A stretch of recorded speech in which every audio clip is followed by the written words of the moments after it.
This is the magicwordpodcast.com.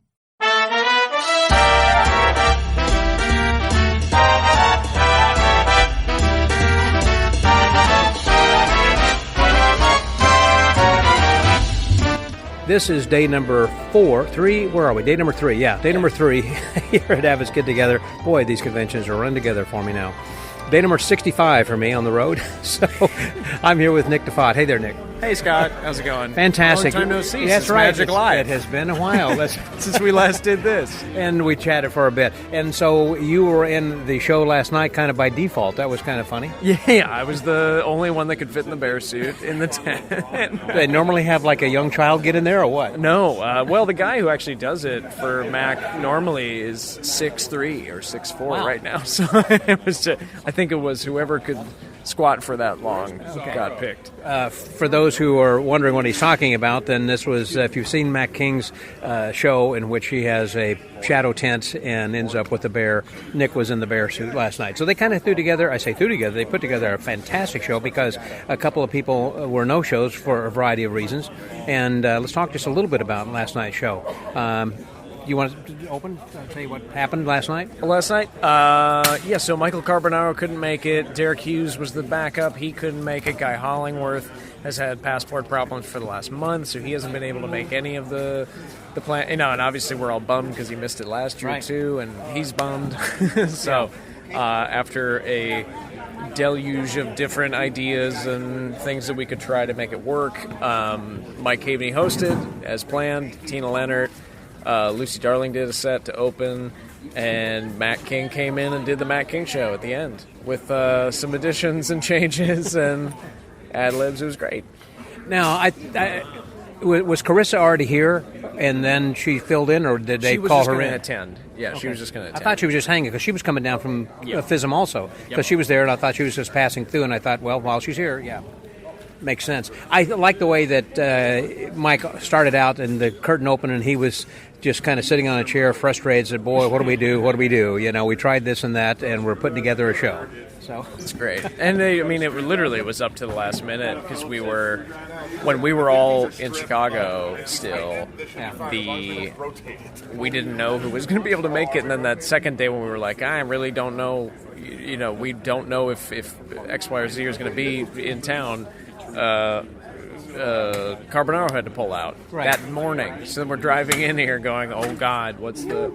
Right, it's a lot different. Well, you have been, I hate to use the word used, but you have been utilized quite a bit during this convention. Can't complain. Yeah, the first night was fun. Got to do a lot of the stuff. You were the MC, and it was great doing different bits between the pieces. It was fun. I got to do, whatever. I think Lance actually timed it. I think it was like I did 35 minutes of my normal show throughout, When you put together each of those pieces, they totaled 35 minutes. Yeah, because Joel and I had a whole show written with Tim Wright on Wednesday, and then Tim got COVID, so we got to run. You guys, I know you're doing your podcast.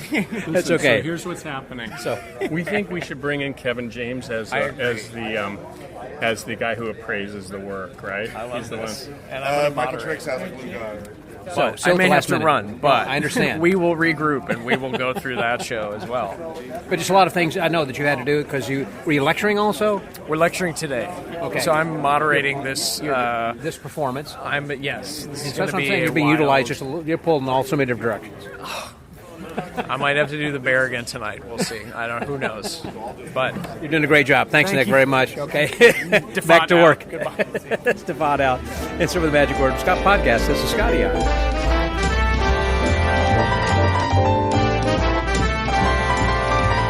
We are still into day 3 of the convention, having a great time. We've had a lot of activities here today, and about to have a meal here shortly. But I'm here with somebody who's a longtime attendee, Michael Mote. Hey, Michael. Hey, Scott. Thanks for having me on the podcast. Well, it's good to have you on here. You coordinate so many different things behind the scenes, and typically we'll have like an Amish dinner on Tuesday night, but that didn't happen for a variety of reasons, I guess. Well, our Amish friends down in Indiana had a wedding this week, so they asked if we could wait until next year to have another get-together with them. We normally have a big Amish chicken dinner, and then we do a magic show for them. You've been there several times, and it's a blast. We have probably, 120 people or so, maybe 80 Amish, and I think last year we had 70 magicians. Is that right? Wow. Yeah, I guess that's about right. I remember having a ton of, and then, as you say, dude's a magic show. And last year, I remember Jeff Hobson even was performing. Oh, there. Jeff did the egg bag for the Amish, and he killed, right? Yes. Didn't he? I mean, he had a little Amish girl helping out, and she was so just cute. Perfect,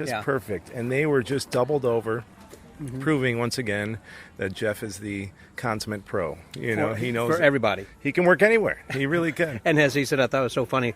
He said, "So I've been with the Illusionists on Broadway. I have performed at Sydney Symphony Hall in Australia, and now I'm here in a Amish barn in Indiana. I think I can complete my resume." Well, the great thing about one of the great things about performing for the Amish is you can do anything that's been on TV, and they haven't seen it. Right. And they're such appreciative audiences. I mean, they understand everything, even though that you might think, well, too hip for the crowd, but they know what's going on. They are. They're they wonderful cards people. And everything, yeah. They're so hospitable, great hosts, just so welcoming. Very much. And I like to say that, spending time with the Amish is the opposite of watching the news.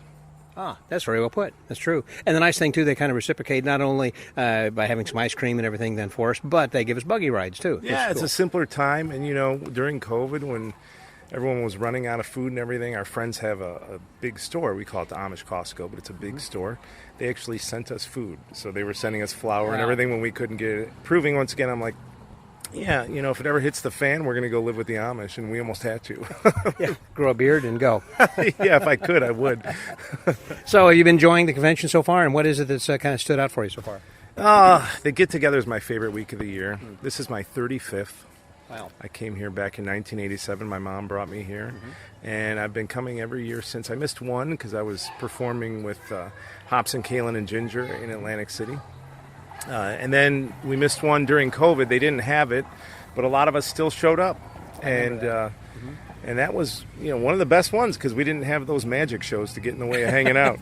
But not to knock the magic shows. They're outstanding. I mean, last night, as we're talking here, Lance Burton just drove by in his big purple bus with a dove on it and cornfields in the background. Lance was on the show last night. Matt King, Mike Caveney, Tina Leonard.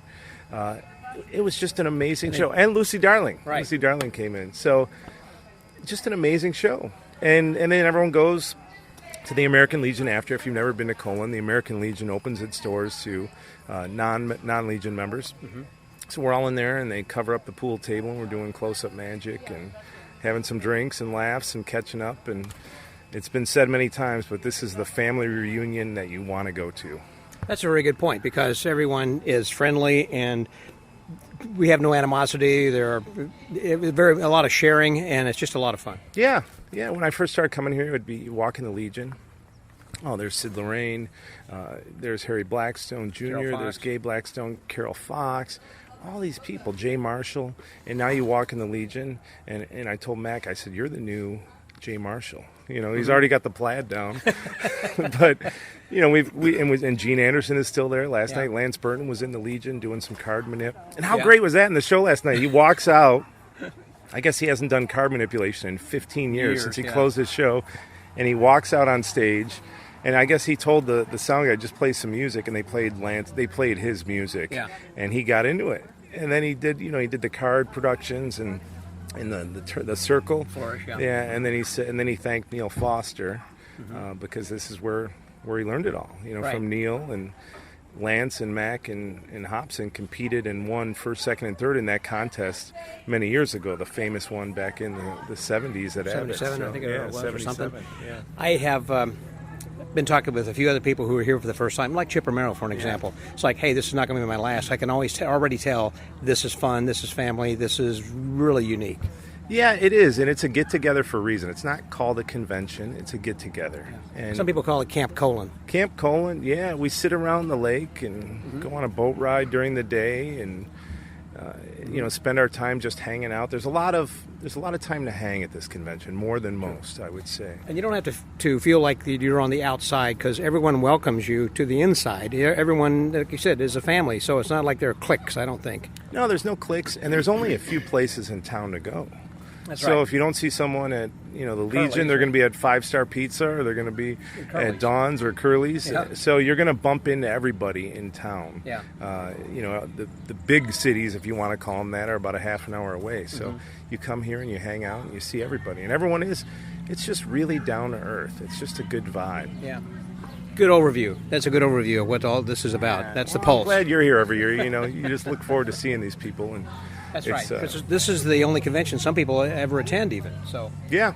You don't get to see them outside of this convention, basically. Right, and like you said, you see them here, and then there's a lot of side events. Like you said, Jerry and Julie Costello have their party tomorrow afternoon, so we'll be there on the lake, and before the show, and a dinner tonight with you guys, and it's just. Then we had David Seabach has a party before, and then there's the golf tournament, of course, that Al has, and Al the only's got his Open Colon instead of the Colon Open on Tuesday. So we both golfed in that, and it's fun. It's just a chance to come here and just goof off for a week. And you can tell by our voices we're trying to encourage you to come, and really you should. It's so much fun. And I just, by the way, went over to have some rabbit ears. So if rabbit ears, when you go by and say, wait, they're serving rabbit ears, but actually it's like an elephant ear, so you get the state fair or something. Right. It's like a big churro or something. And I say big, it's about the size of a hubcap, and I ate the whole thing. It was delicious. Oh, that's great. That's one of the traditions in Colon. And some people say, oh, you're going to Cologne. Yeah. I say, don't try to fancy it up. It's Colon. And I guess one of the stories is it's called Colon because there's 2 lakes in town, and from the sky it looks like the punctuation mark of a colon. Oh, okay. And that it was a brief pause in time. And it really is, because like I said, I've been coming here 35 years now, and there are things that are the exact same as they were 35 years ago. Really? But every year you see something new, so it's kind of like going to Disneyland. You come here and there's things that are the same as favorite rides that you like. Yeah, but there's always something new. But it doesn't change at the rate of everything else in the world. It's a little bit slower here. And it is a slower pace, and that's what we're doing here tonight with this Amish community, and they've really the epitome of still kicked back in old times. Yeah, it's and they're all just. If you were here right now, you'd see there's 7 Amish kids, staring at Lance Burton's bus. You got to get a picture of this to post on your website, Scott. I already have. A big purple bus. It looks like Prince just got to town, and a big dove. And they're looking at this because nobody's ever seen a bus like that, let alone the Amish. So it's amazing. Right. And it's just Lance is just the coolest guy, isn't he? Yep. Yeah, there's Matt King and Nick Diffatte and Tina Leonard and Mike Caveney and John Lovick. Yeah, they're all Chip Romero, Lanny Kibbe. Yeah. Michael Goudeau. Yeah. There's Carissa. Aldoma. Yep. Kevin James. Bill Smith. Scott Wells. Gay Blackstone. Graham Putnam. Yeah, Graham's here. Harriet Jacobson. Michael Mode. What are we doing here? We're going to start going around again. Yeah. So that's great. Thanks very much, Michael. I appreciate it. Thank you, Scott. There you get a little snapshot for the Magic Word podcast and what's happening in Abbott's get-together. That was Michael Mode. Scotty out.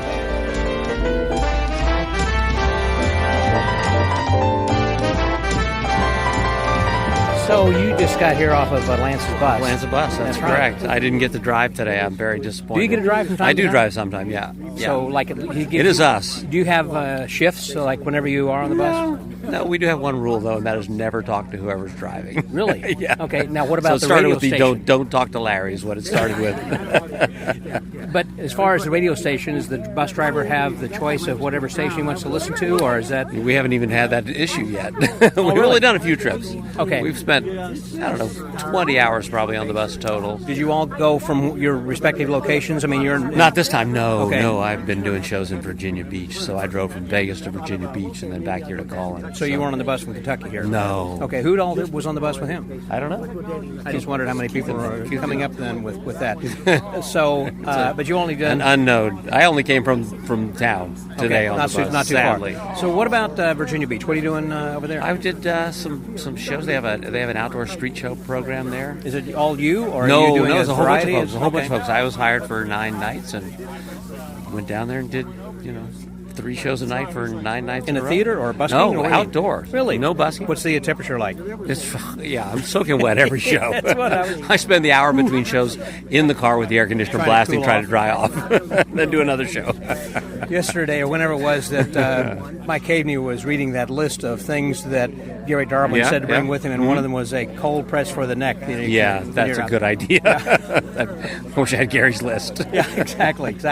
So you've been to Colon a couple of times. I remember last year that you came with Lance and company as well, and you're going to be doing a few more things then this year. Tomorrow night, just a couple of new jokes. Really, because of the health situations, obviously some people had to cancel, and so I got kind of a last minute. I got a last minute in, and there's no place better to be than Colon. So I was, whatever you guys want, I'll do it. that is the can-do attitude of a family kind of atmosphere we have here. Everybody pitches in, is glad to do it. Yeah, we spend every evening hanging out on a porch and chatting and laughing, and then walk back to our houses. It's amazing. Just love it. So as far as busking, have you ever been at a busking kind of festival? That's how I started. In 1976, I started doing street shows in San Francisco, passing the hat. That's what the first few years of my career were. I would do 30 shows a day. Is that how you kind of connected with $200? You know what Penn? I mean? Because he was a juggler then too. 1979 was when they were doing Asparagus Valley Cultural Society in San Francisco, right. And I was doing street shows at that time. At the same place? Not the same place. Okay. No, San Francisco. If they consider that the same place. Well, same city. Okay. I could go and so I went and saw their show and was just amazed and blown away by it, and went up to speak to Ben after the show, and I said, "Hi, my name is Michael Goudeau. I'm a local juggler." And he said, "You're a juggler? Hold on a sec, Teller." And he calls Teller. He says, "This guy says he's a juggler. I don't believe him because he's not dressed like a hippie." I said, "No, sorry. I'm wearing jeans." So did you have to prove yourself to him and say, "Okay, here, juggle this"? We were fine, and just became friends. Yeah. And when I moved to Vegas, then they started doing shows at Bally's. Yeah. And I hung out with them at that time. We had lunch and stuff with Penn all the time. And then they got a TV show called the Sin City Spectacular, which was an FX TV show like the Sonny and Cher show, a variety show, a bunch of stuff. Really great show. And they called all their friends in Vegas and said, "Come on in for a week and write bits with us." And so me and every other juggler magician in Vegas were there hanging out in these offices for a week writing jokes. And at the end of that week, for some reason, everybody else went home. And I said, "I don't care if you're paying or not. I love doing this. I'm going to stay here and do this." And a week later, they hired me full time. But how did you get connected then with Lance? Because you were part of his show back at the Monte Carlo, right? Well, this was long before. Okay. Before Lance, I was in the Folies Bergère in '83 with Lance. He was also another act in the show, and then I was in Melinda's show for a year, and then have done, like I said, half a dozen other shows in Vegas. So yeah, I want to go back to this. At that time, we were at the Hacienda, I believe. I was with Lance. Oh yeah, that was the first place he started, wasn't it? When he won after he won his award. Yeah. Grand Prix, right? Well, after the Grand Prix, we were at the Tropicana in the Folies Bergère. Then Hacienda. And then the Hacienda was Lance's own show. Okay. So he managed to convince the hotel down the street that had another show they would use him. And I'm curious about the Asparagus Society. What was it? Yeah, Asparagus Valley. Yeah. About what they Cultural actually Society. did. What it wasn't just juggling. There were three of them. Did they juggle back and forth among them? Nope, they did none of that. Penn was the only juggler in the show. Huh. They did magic and Teller was talking, I guess, back then. No, still quiet at that point. There was another guy in the show named Weir, who was great and really funny, and just because of career paths, they ended up breaking up. And Penn and Teller continued on, and he went off to do something else. Have they ever followed him or found where he is? Are they friends? Yeah, still? they're friends still. Okay, yeah, sure. He doesn't live in Vegas, I guess, though. No, he's not live in Vegas. No, he's out like of an entertainment? insurance guy somewhere. He's out of entertainment. Yeah. I don't know what Weir's career is at this point. It's interesting. Well, I do like listening to you then also with Penn's Sunday school class. Thank you. And I know some of the stories you've told. I've heard you recount those. Exactly. Some of those stories. So he's been doing this for how long? About 4 years, I guess, on the podcast? Oh, God, no. We've been doing it forever. We did a CBS radio show, a daily radio show, 1 hour a day. When was that? I'm so bad with dates. But it was 15 years ago at least. I think we've been doing the podcast for 10, I think, at least. Yeah. More than that. So.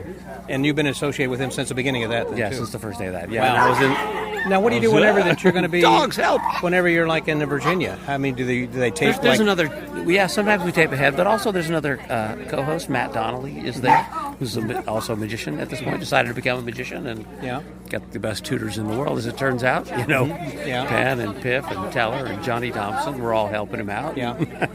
Mac was as well. So. Is Piff on tour right now? Speaking of Piff, Piff has got a show in Vegas. Yeah. And on tour during the days off from that show. Okay, because I was thinking that he was traveling with the clown. Puddles. With Puddles. Yeah, Puddles Pity Party. Okay. And they were traveling right now. Yeah. Okay. Yeah, because I was wanting to see the show, but I was going to go out, but I haven't seen him. No, it's great. And I know the last time I was listening to the podcast, Penn was talking about doing the Piff and Pops tour. Yeah. Well, they've got a video out. Piff just put out his own, like a special on YouTube. Okay. That you can, sign on to YouTube and see for free. And it's great. They're trying to do a Kickstarter or something, aren't they? Reptile dysfunction. Reptile dysfunction. Yeah, exactly. So, and it's great too. But was he serious? Or like trying to raise money or somebody, maybe a developer or a producer or angel to step in and maybe fund the tour? I'm sure he would love to have that. They would love to have that going, but who knows what's going to happen? Who knows what's going to happen? Who knows? Anyhow. Well, thank you very much. I appreciate it, Michael. Good to talk to you as well. The Magic Word Podcast. That was Michael Goudeau. Scotty out.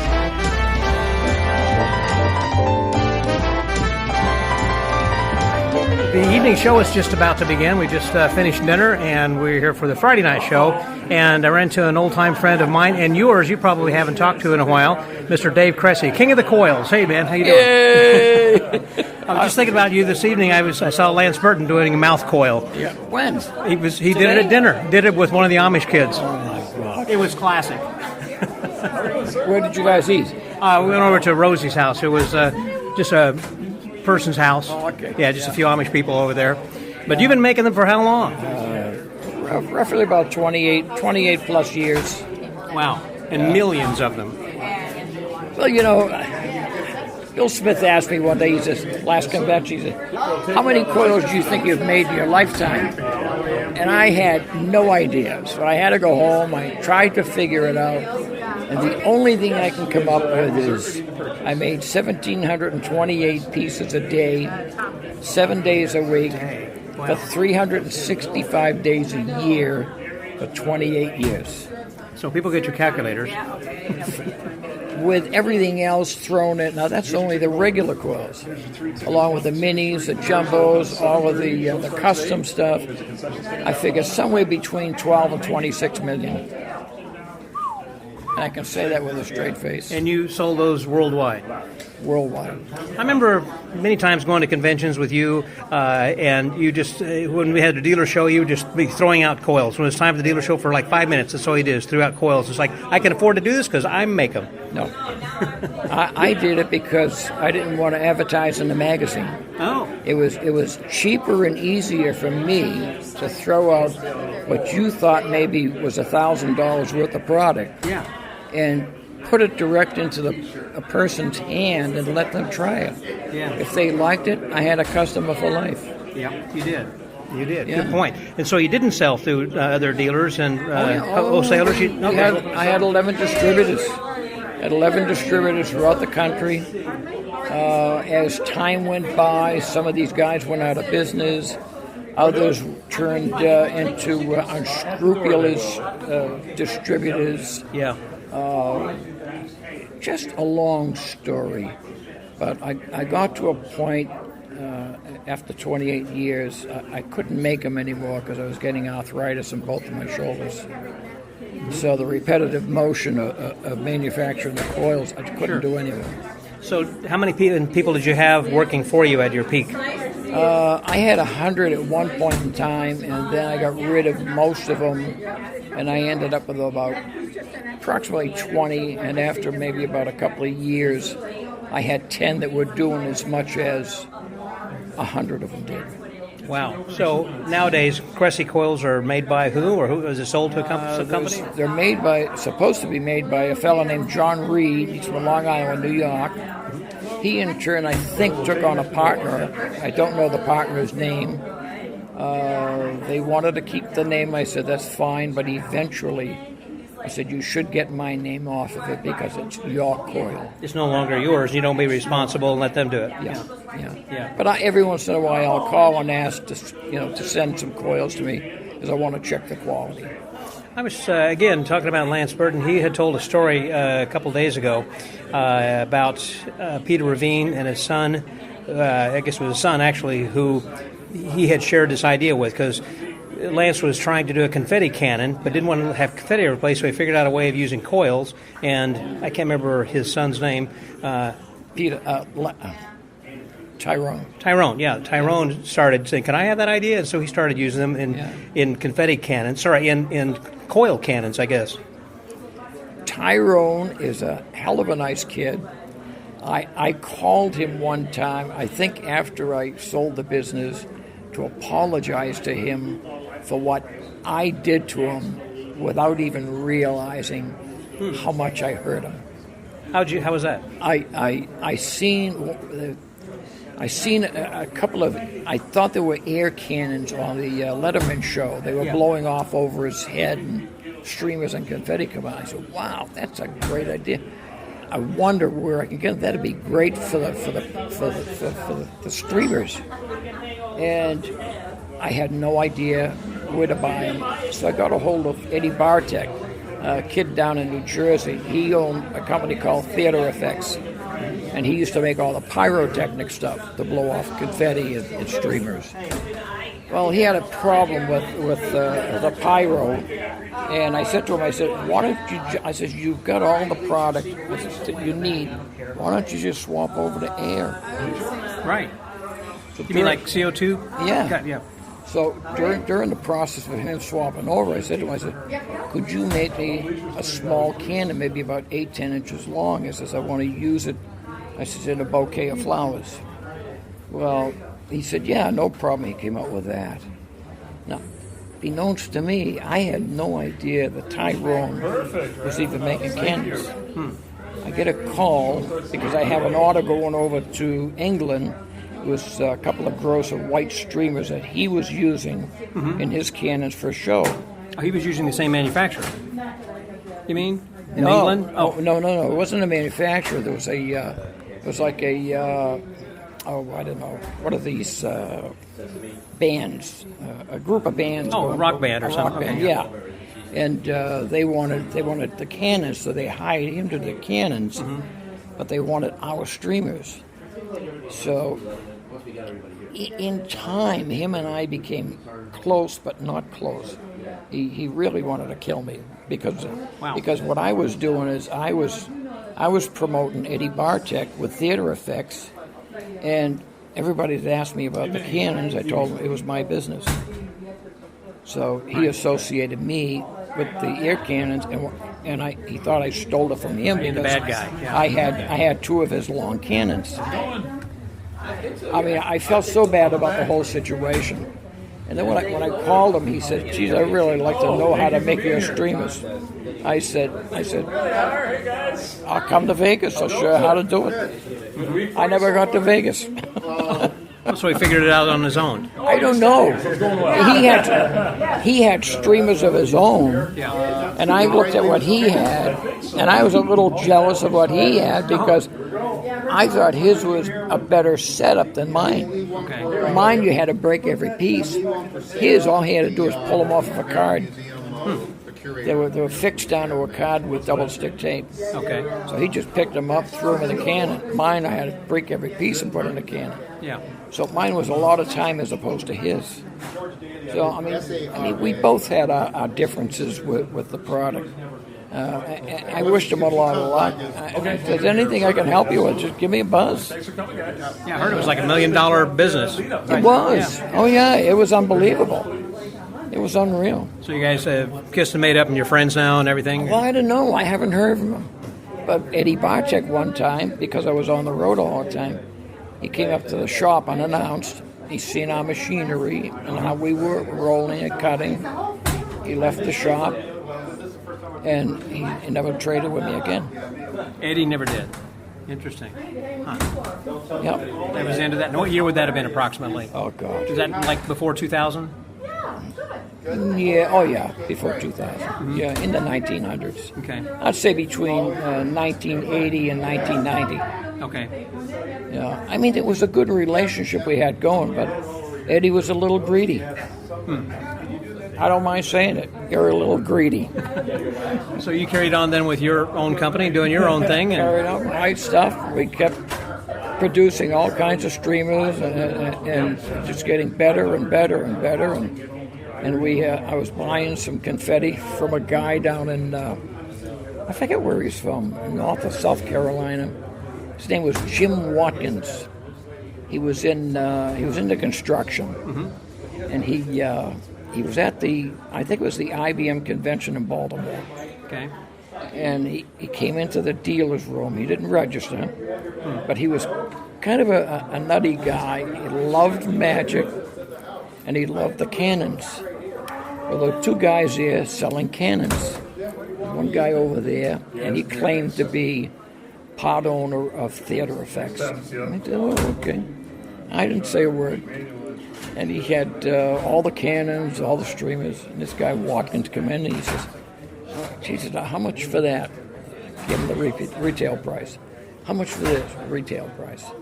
He said, can you wholesale to me? He said, oh, no. He says, are you a dealer? He says, no.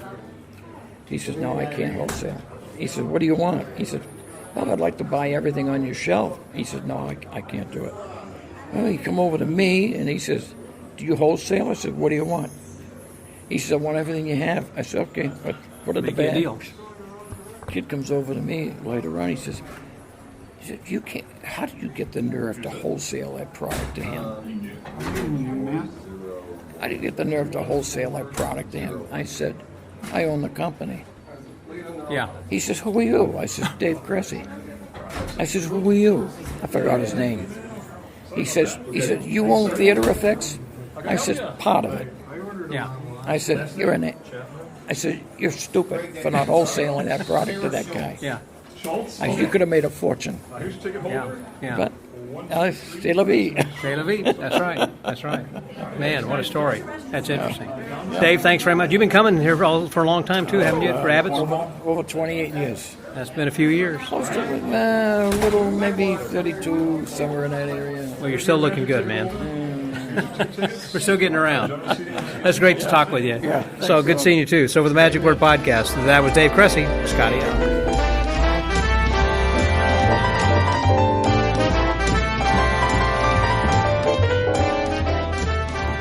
The show is over, and we are now here with John Bundy and Morgan, and better known as Dr. Morbius? Dr. Morbius. Mobius or Morbius? Morbius. Like morbid. Well, yes. I'm sorry. It's actually a derivative of Walter Pidgeon's character in Forbidden Planet. Okay. So, Morbius. He was Morbius. Got it.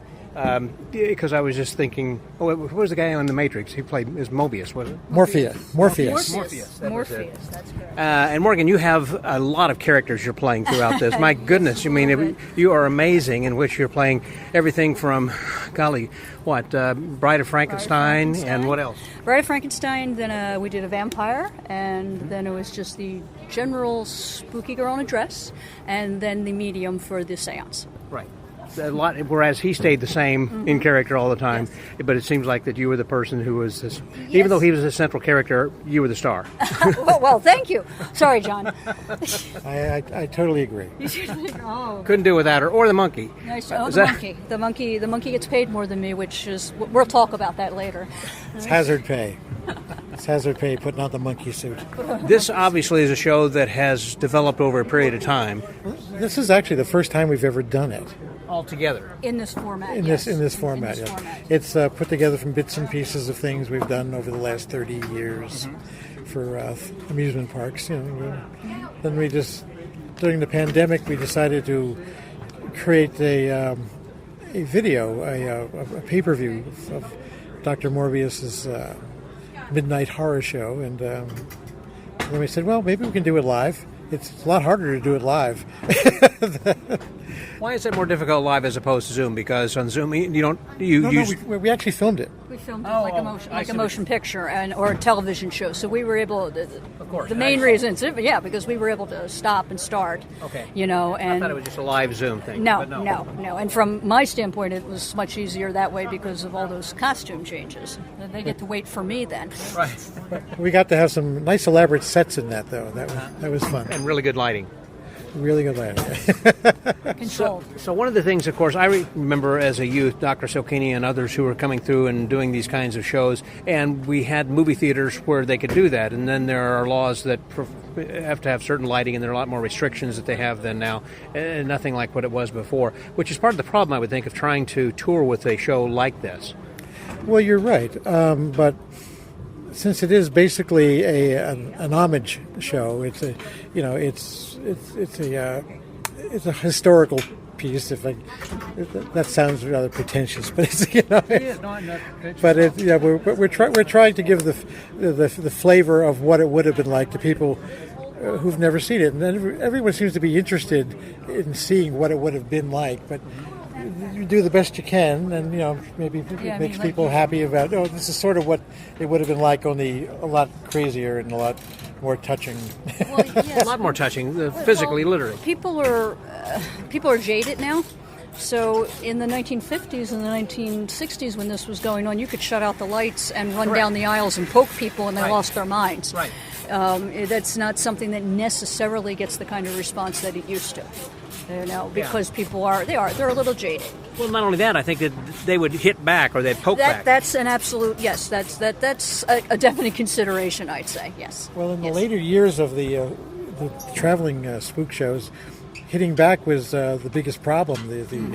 The audiences got rowdier and rowdier as time went on, and the boyfriends were showing off for their girlfriends, and you scared my girlfriend, so now I'm going to punch Frankenstein when he comes. They're probably waiting out back after the show. Right, or would punch Frankenstein as he came by. Yeah. Well, I remember at Magic Live, someone, and I can't remember his name, was talking about the spook shows and. Oh, Mark Walker. Mark Walker, yes, exactly. And he was showing how they had these things that were luminescent that would go out over the audience. Mark asked us to make all those things for him, and some of them were here tonight. Well, I was expecting towards the end that spooks would be flying out. I thought, you have flown the auditorium before we came in. There are going to be some apparitions. We would have liked to. You only got a certain amount of time, I guess. Yeah, budget. We only got we were only on the stage for 3 hours to prep out. So we've done a ghost flyover in one of our other shows, but if I remember correctly, that was an entire rehearsal day to get that rigged and to get it. Yeah, I needed it was easily a 6 or 7 hour job to do it correctly and get it programmed and get it to do what it needs to do. It's hard to travel with something like that. And you do what you can with the time you've got. Exactly. Well, the blocking and choreography and everything that you had that was going on here, there was room for a lot of things that could have gone wrong, but I thought it just went near flawless. Well, thank you. That's very kind. That's very generous. I'm glad that it looked near flawless on stage because it was a madhouse backstage. I can only imagine it was like a duck across the water where you were really paddling under the water. Yes, there were ghosts, there were monkey suits. And it was dark. I kept missing the gorilla. If I walked into him one more time backstage. So is this something that you think you might be taking on the road or doing in the future since it's kind of been a dry run? I would like to. I'd like to take it out and, get a little more organized with it. Yeah. But, I mean, basically, as you can see from looking around, it's all here. That's a lot of stuff to travel, so I assume you have a big trailer? No, this in the truck. This all came in about a 16-foot truck. That's not bad. No, we try to make it reasonable. Yeah. And as far as the crew, it's just you and Morgan and the monkey, basically, or No. The crew that came with us was Ryan, Kate. Ryan and Kate, they're my kids. Okay. Ryan was the monkey. Yeah, good job, Ryan. Well, anyhow, it was really good. Appreciate it. Well, thank you very much. And a fun thing I hope to be able to see again, but I can't imagine it being much better than this because I just like the creepiness. I was thinking, I'm watching Sven Gulli. It was just it's like I wanted to see a show or something and, talking about the movies. And I felt like, let me just say, I felt like a kid again. I haven't seen a show in a long time that made me feel like a kid. It really hit me. That's the nicest thing you could say to us. Yeah. Well, I sincerely mean that. I was just sitting there, leaning forward in my seat and just having such a great time, and I just wanted you to know it. And I wanted to thank you guys so personally. much. Thank you. I really do appreciate that. It's always nice to hear that. I love spooky stuff. I mean, when I was a kid, I used to make those monsters and paint Creature from the Black Lagoon, and of course the monster magazines. Models. The Aurora models. Had all those and used to enter contests, at the local model store, and of course had the monster magazines, I'm still in the same house that I grew up in, and my neighbor is still the same neighbor that was there when I was a kid, and she still to this day will, every once in a while when she'll see me out packing something like this in the car, she'll always remind me, you used to tell me that you were a werewolf when you were a kid. I said, yes, I know. She never lets me forget it, so but I like the music. Grow up with it, The music and everything, it just kind of emitted a lot of emotions and things, and thinking about the yesteryears. Thanks again. Great show. Well, thank you for stopping by. You bet. Thank you very much. John Bundy and Morgan, thank you guys very much. This is Scotty out. The show is over for this evening. On Friday night, we had a wonderful spook show, which was a lot of fun. And I'm here with a longtime friend and also a longtime attendee and also participant in Abbott's on a regular basis with her busking outside. Here's Jania Taylor. Hi, Jania. Hello, Scott. Always good to talk to you. And always a pleasure to speak with you. And you are one of the regulars here. I've been busking and everything for years. This is my 39th get-together. Wow. And I don't know how many years I've been busking, because I entered they had a little busking contest, maybe, 10 years ago. And it was the second busking contest. I just happened to have my act, and I entered on a whim, and I took second. Took second place. And so they've had you back each year? No, I just help out with the buskers every year because I'm here, and it's just fun. And because people expect, that the public expect that, hey, there's this magic festival going on in Colin. Want to see some magic someplace. And they expect to see magic. They can't come to the lectures or the shows, but they expect to see something going on if they're going to come to town. Right. And so that's what they see. Right. And because it's in the street and it's free and everything, it's kind of like, I guess, they have a magic show at Curly's, close-up contest, another thing that's going on. This is a paid show they have in the evening, but at least they can see something free during the daytime. Right, right. Yeah.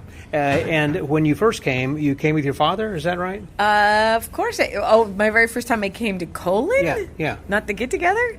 Yeah. The very first time I came to Colin, yes, my dad brought me to Abbott's because he had goofed around with magic as a kid. Uh-huh. His dad had brought him to Abbott's because I grew up an hour and 15 minutes away from here in a small town of Archbold, Ohio. So my dad brought me to Abbott's one year, Christmas break, when I was a sophomore at Ohio University. And that's what kind of set the hook? Well, what really set the hook then is my dad then found out about Magi Fest. Okay. So I was at Ohio University, and I took the bus from Ohio University up to meet my dad at the Magi Fest. Mm-hmm. And from there, I saw somebody that had taken Chavez.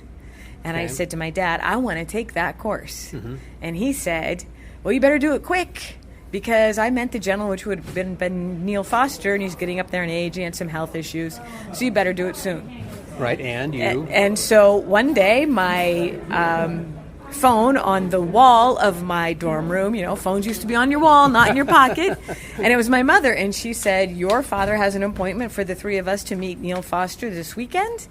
I'm coming down to get you. So she drove 4.5 hours to pick me up from Archbold, Ohio to Athens, Ohio, where Ohio University was. Drove me back to Archbold. We came up and talked to Neil on a Saturday. Neil said he would take me on as a student, and they put me back on the bus to go to Athens. My mother wouldn't drive me back. Back and forth.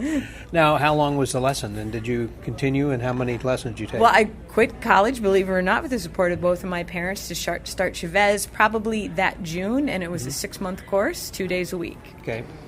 And in doing that, were there other students that he was doing, like after you left, someone else was there, or did he take it as a general class with others? Or? It was like a semi-private lessons in his studio basement. So there were 4 of us, and he did 2 groups of 4 every 6 months. So there were 8 students altogether. I was Monday, Tuesday, and then there was another group of Wednesday, Thursday. So was there a workbook that you kind of went through, and you had to do these exercises each week and then come back and show what you did, or what? Well, there was always a correspondent course to Chavez. Yeah. And we always got each week the correspondence course along with the private instruction, the hands-on teaching from Neil. Mm-hmm. But then I have the whole correspondent course as well in a big 3-ring binder. Now, Maria Schweeder, I think, was also taking the class. Was she taking it with you at the time? No, she took it after me. Okay. So, obviously, you quit college and decided this was the career for you. Right. I decided I wasn't going to grow up. And then the crazy thing was I still kept in contact with my college roommates. So after I graduated Chavez, I went back to Ohio University to visit them. And I thought, I better go talk to my counselor and tell him what happened to me. So I went back and I had all these... What a conversation that must have been. I had all these answers, memorized on how you can make a living as a professional magician, blah, blah, blah. And he says, I was wondering what happened to you. Oh, don't worry about it. People come back. They work their way through the corporate ladder. They get bored. They come back. They start all over again with a second career. We're always going to be here. And I was like, man, all of my... answers that I had practiced, because I was expecting a fight. You need to have a college education, right, et cetera, and he was like, go for it. So I lucked out, all the way around the way. And so, obviously, at that point, you decided to keep coming back, and Neil Foster was a good friend of yours, I guess, until his dying day? Yeah, until he passed away, because then I graduated in November of '83. That was the end of my 6 months. And other people had taken over with that. I know that... out in California, Dale Salwick had that course then as well, and others, I guess, still today carried on. Dale is still teaching it. He has shrunk the course to 3 months and doubled up. So, instead of taking two lessons a week, you take 4. Mm-hmm. So people can get, because they would come here. In the other class of 4, there was a boy from India, and he had to live here. And he didn't know how to drive. Right. And Chris Jakeway was Neil's protege, and Chris taught him how to drive while he was here. Mm-hmm. So he got a little extra education as well. And speaking of this convention, though, what are some of your memories of some of the best conventions or performances or people who have been here, some of the talents? Oh, man, or just somebody you're just kind of hanging out with and you got to have dinner with or have a drink. It was always fun to walk into the American Legion and see Harry Blackstone sitting there, Harry Blackstone Jr. sitting there like a regular Joe. Yeah. I hung out with his daughters, which was always fun. I met Cynthia. Cynthia and I are about the same age. She's one of Harry's daughters, and so we made a friendship, and that was kind of fun. We used to write back and forth, and now, of course, it's Facebook messaging, so it was fun to meet her. Better not tell that story. And I met a lot of my friends, that have been friends with for 30 years here at the Get Together. So it's like coming home every year. This is just your home away from home that you would never miss, I guess. Right. Yeah. What would you say to others who haven't experienced this, of whether they should attend and why? That it is a totally different experience. I'm the one that dubbed it Camp Colon. You were the person. I was the person, even though I know other people try to take it credit. I know I was the one because it's like adult camp. Yeah. We rent a cottage, and you have to come with your towels and your sheets and your pillow, and you load up your car with all this stuff and your coolers. And to me, it was like adult camp because it was totally fun, and it was going away to, sleepover camp. And that's what I tell people. It's like camp. There's no hotel lobby. Everything takes place, all the socializing at the American Legion. And you really have to embrace it. And there are people that get it, and there are people that don't get it. Yeah. And this has just been a whole lot of fun, I think, here this year also. As we're coming out of COVID, and particularly after FISM from last week, there were a lot of people who were in town who were just going to be coming and hanging out as they were driving down from Quebec through Detroit and getting down here, and then kind of called into action at the last minute because of some other extenuating circumstances, not necessarily related to COVID, but they couldn't attend or perform here. So people, again, were called into action, like Lucy Darling and Andy Gladwin. That was a wonderful surprise because she's one of my favorite performers. Wasn't she wonderful last night? She was, and this morning and this afternoon in close-up, she was wonderful too. Yeah. This has just been a great convention, full of surprises. The people who were supposed to have been here would have been great, but the surprises were equally great. Exactly. Yeah, so it was a fun time. Jania, thank you very much. Thank you, Scott. Always good hanging out with you. See you at the Legion. Oh, yes, you will. So for the Magic Word Podcast, that was Jania Taylor, Scotty.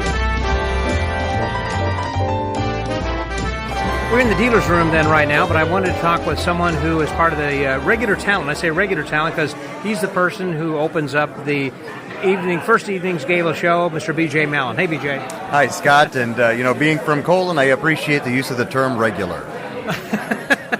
I guess that you would. You're a straight shooter.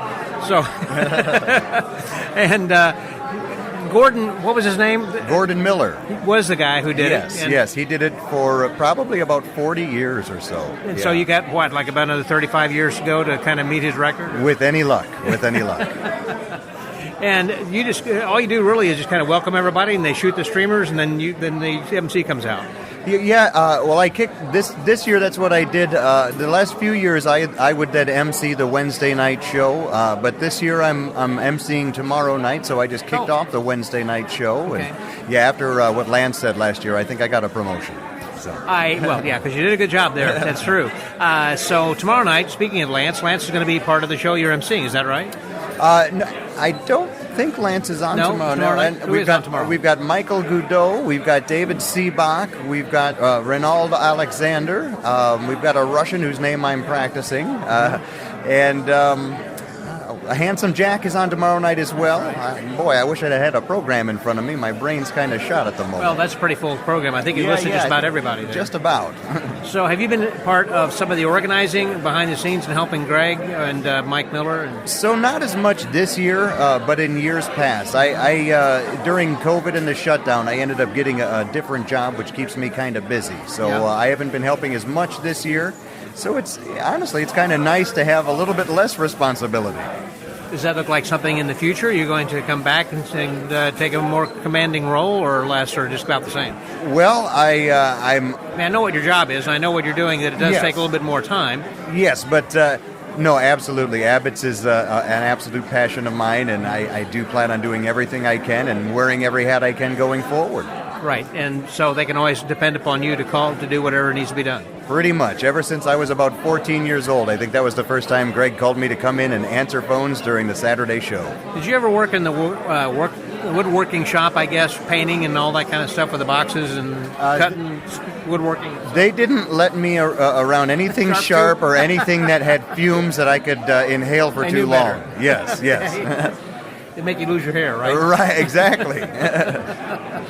And so, has there been anything about this convention so far that has been something favorite that sticks out for you, a lecture or something that you were taught, or maybe just hanging out with somebody or seeing somebody? Or for me, the convention itself, I have to recover a week or two and think about it in order to fully, it's like an acid trip. It takes some time to digest, I don't know about that, but okay. Well, see me later.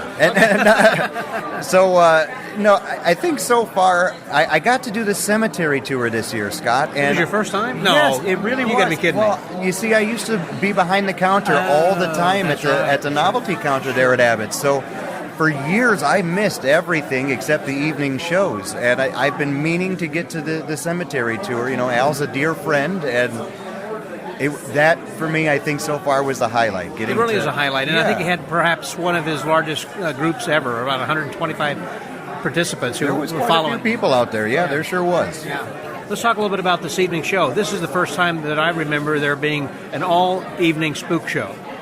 It's the first for me as well. Yeah, it's and typically, having a single performer do the entire show, that's an unusual thing as well. So that's true. It's just that I know that Abbott's has all these pictures of skeletons and kind of. Not devils, but just kind of death figures and things like that. Some of us have them tattooed right on our body. Just like that. Yeah. There you go. But this is the first, and I know that there have been spook shows perhaps in the past, and so this is just the first one we've seen. I'm guessing this over the past 84 years, this being the 84th, they surely had probably Dr. Silkini and some of these other people do an evening spook show or anything, but you just don't see that anymore anywhere, right? Because they don't have the theaters they used to in order to do that, and there are also certain requirements where you have to have certain lights and everything with the exit lights, and you had to have a total blackout and everything. But I thought this was great tonight.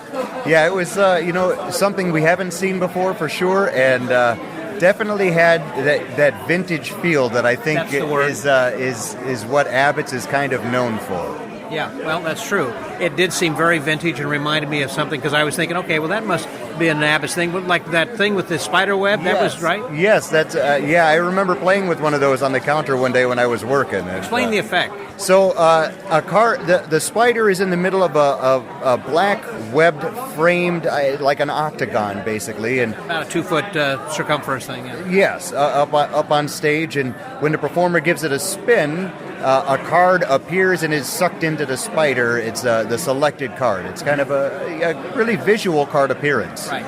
But they were doing big illusions. I mean, aside from doing, I say, rope and card tricks, there were large illusions that he was doing with a different twist. I kind of liked the zigzag lady in a coffin kind of a thing, you know. Yes, it was wonderful.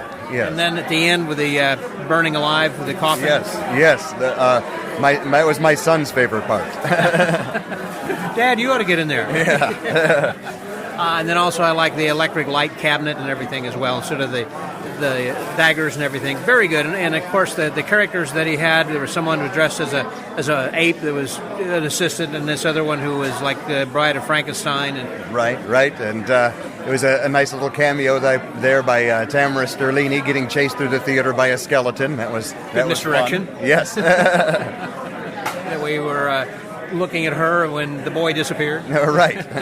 Very good. It was a nice evening show, and I appreciate it. Well, very good, BJ. I'm glad that we got a chance to chat, because you've been kind of every place, and I was trying to catch up with you. Yeah, I'm trying to figure out where I'm at myself.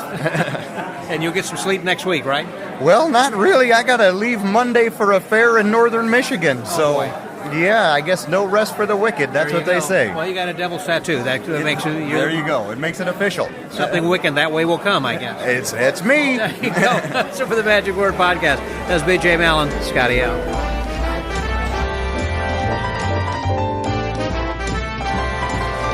We're in the dealer's room, and we just had the announcement of the winners. The winners of the stage contest in reverse order. Third place was Phil Mann. Second place was Scott Hanneman, and first place was Daryl Rogers. Right now, I've got someone who is responsible then for actually booking the talent for this and many other conventions as well. We've got Mike Miller. Hey there, Mike. How you doing? I'm doing great. Question is, how are you doing after all of this paddling underwater? It's been a real difficult year this year for Abbott's, because of I had shows booked, planned to have them come in, but then COVID hit, and then the South Americans who I wanted to bring in, some of them couldn't get their visas to come in because the consulate were closed in their country, so they couldn't renew their visas and things. So I'm hoping to bring them in next year. Wow, so next year ought to be really off the hook, because I'm hoping it's a South American gala show, and they'll do the close-up show, and then an old Japanese show. Well, it's going to be great. And then maybe Guy Hollingworth might come back next year? I don't know about that. We'll see. Okay. Maybe, yeah. I mean, he's not going to be South American, but... Yeah. Since he couldn't be here this year for a similar reason, passport issues. And then I think the Wednesday night show, because from hearing it could be the last one next year, 85 years. I don't know. I've heard that rumored. Yeah, it's a nice round number. It's been rumors for years. But with doing that, I might have the stage crew do the Wednesday night show. Yeah. To give them props for all the years they've put performing or setting up the stage. And so I figured that would be nice for the opening show for the stage crew. So a question about the Bob Little Super Sunday that he's been putting together, has been done, and you always book talent for that. Since his passing recently, and those of you who were not familiar with that, Bob Little did pass just 2 weeks ago? A week ago? Last Sunday. Here just on July 31st. So you, again, book talent, so that's unknown as to whether that's going to carry on, because he was kind of the main guy behind I'm probably going to take it over, and it's going to be just Super Sunday. Okay. Yeah. Just a Super Sunday. Just a Super Sunday. You're still going to do it twice a year? No, once. Yeah, Okay. Twice is too much. That's a lot. I mean, particularly with everything else you got going on. Yeah, twice is too much, so once a year. And then the money that's made for that, I'm going to put it into an SAM endowment fund to help kids go to camp. Nice. So do you have a date for the next one yet? Possibly November 13th, but I'm thinking about canceling right now. For 23 or 22? No, for this year. Oh, I understand that. Yeah. Yeah, so I'm thinking about canceling it. And if you have it next year, will it be in the spring or the fall?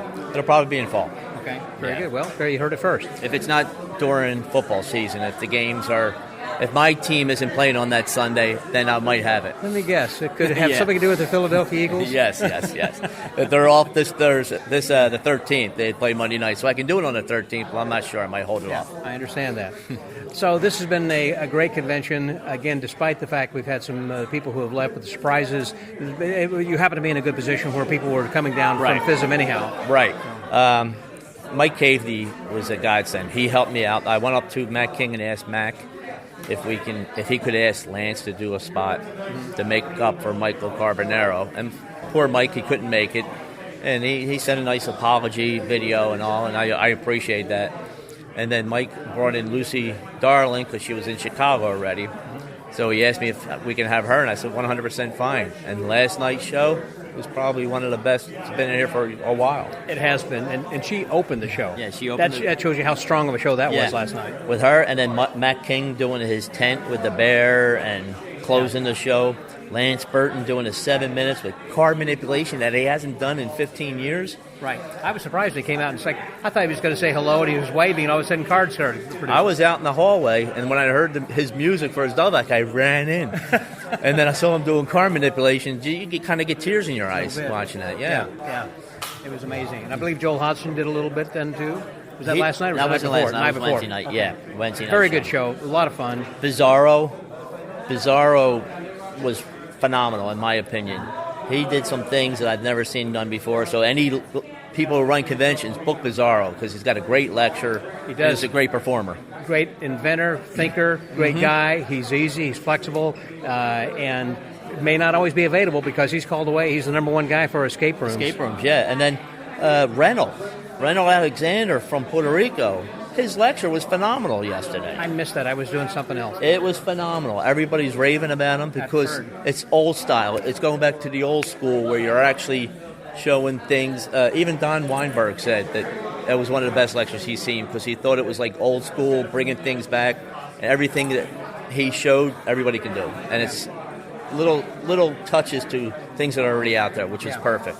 And his show tomorrow night, I think, is going to be really good. I love the spook show tonight because I've not experienced anything quite like that. I was just talking to John Bundy and telling him about how that it was something that made me feel like a kid again. Right. I wanted that because there's a new spook show book out that just was released this week that Abbott's is selling. And I figured with the new book out, it would be perfect to have a spook show. And John Bundy's the only one that I know that does a spook show since Neff, probably. Yeah. And Neff died some years ago. Yeah. And Al Baker back in the 80s. And John's in his 70s, and him doing a 90-minute show with illusions is pretty impressive. Yeah, it is. And he was saying this is the first time that he's actually done all those bits in one act. Right. And it looked seamless. I thought he did a great job. It was very tight. Everything moved. There was a few issues, but everything moved. Looked great from out front. Yeah. The curtain. I know she was saying, Morgan behind the curtain, a lot of things going on. She's good. She's very good. She keeps him healthy. Let's put it that way. Yeah, that was great. Well, Mike, I'm looking forward to tomorrow night's show and also then to next year. Tomorrow night's going to be fantastic. It's going to be a really good show. Michael Goudeau, Reynolds, David Seabach, Hansel from Puerto Rico, Handsome Jack, and then Artem, the IBM Gold Cup winner. Yeah, and he finished second at the FISM. He finished first in manipulation. Tied in manipulation, right. Yes. Right. So I'm glad we have him for tomorrow. He's closing the convention. He's awesome. They wanted me to close with David Seabach, and David's strong enough, but I didn't want anybody to have to follow Artem. So Artem is a very unique act that people will talk about. That's a great closer. Yeah. Good choice. Well, I'm hope everybody's going to enjoy it. I'm with you on that selection and that ranking.